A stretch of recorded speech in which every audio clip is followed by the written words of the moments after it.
Hey guys, it's Margaret, and it is Thursday, April 26th, the 116th day of the Mind Age Project. So let's get into it. Today I'm doing a recommendation video. My recommendation for today is the 2017 album by The Shins known as Heartworms. If you know The Shins, you know that sound that they're associated with. It's Band of Horses, it's Frightened Rabbit, it's The New Pornographers. It's sort of really well-constructed lo-fi experimentalism. And I think these late 90s indies bands are really responsible for the combination of instrument and digital instrument, right? They didn't have a lot of money and they wanted to experiment a lot with sound, so they brought it in on their computers and their tablets. The Shins are probably best known for their second studio album, Shoots Too Narrow, but my favorite has always been Wincing the Night Away. The 2000 album, Wincing the Night Away, is when they really started to explore more with their music and with their lyrics. It's kind of grimy. It's definitely where they hit their lo-fi peak.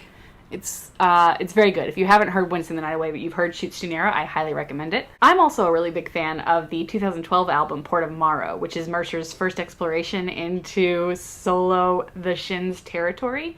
It is more joyful, it's kind of popish, the sounds are a lot bigger, but it's really good, you guys. It gets a lot of flack, maybe because the experimentalism wasn't on point, but that's why I wanted to tell you guys about this new album, this 2017 album called Heartworms. Up until now, a lot of the Shins songs have focused on those very intense feelings and experiences, which is what makes them that sort of quintessential life soundtrack band, right? But the album Heartworms combines the characteristic lo-fi experimentalism with a very sweet self-reflection. So you get a combination of a variety of styles and influences and eras all in one album. Okay, so the album covers a lot, but I think one of the overarching themes is love.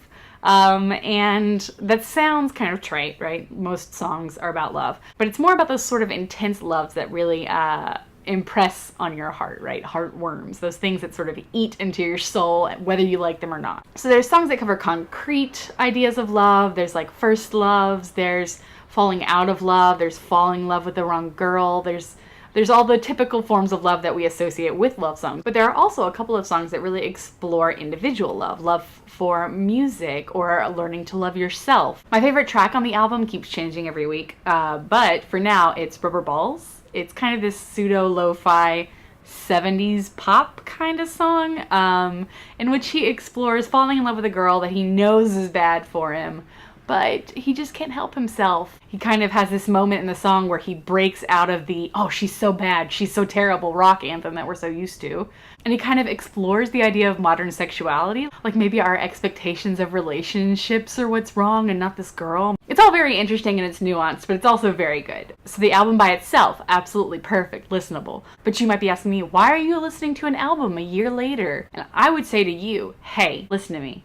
I'm about to blow your mind. This year, in January of 2018, the Shins put out a complimentary CD called The Worm's Heart, in which they have redone every song on the album in reverse order in a different genre. So if the song is kind of slow and whimsical, it turns into this sort of like rock anthem. It blew my mind. And I think the two albums combined are part of this revolution in music that a lot of people are making. Sufjan Stevens did the same thing with Carrie and Lowell recently, where he didn't put out an entirely new album, but he included different versions of some of the songs on it that were done in a completely different style.